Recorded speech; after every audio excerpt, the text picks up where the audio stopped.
you guys have a really good opportunity to use the digital world to find a job. We had to look in the newspaper. Right. We had to call around. Yeah. And what I found was a senior writer position at JCPenney.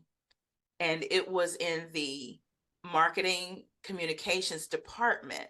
It wasn't in catalog, but we were responsible for what they call the preprints.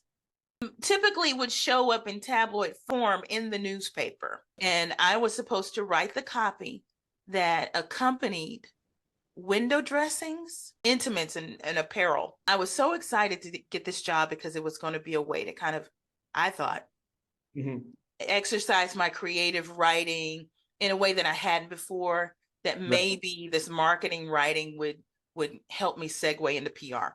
Unfortunately, my writing turned out to be more of the kind of copy that you would see on a sales sheet. Egyptian towels, $9.99.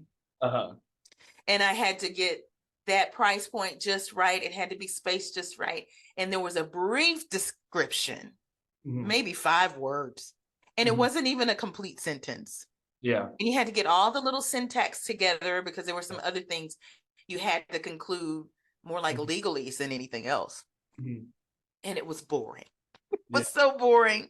I call it my purgatory, because this was my segue between journalism and what ultimately would be my PR career. I'm glad I did it because it did give me that sales mentality.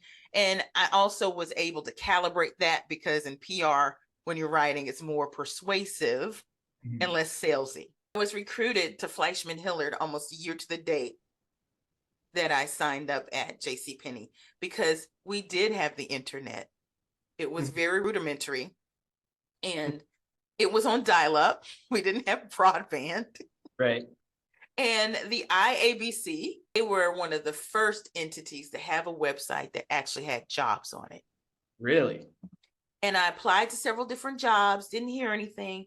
And this woman reached out to me who had a small agency of her own and asked to interview me. And I thought I was being interviewed for her company, when actually she was getting paid to recruit by Fleischman Hillard.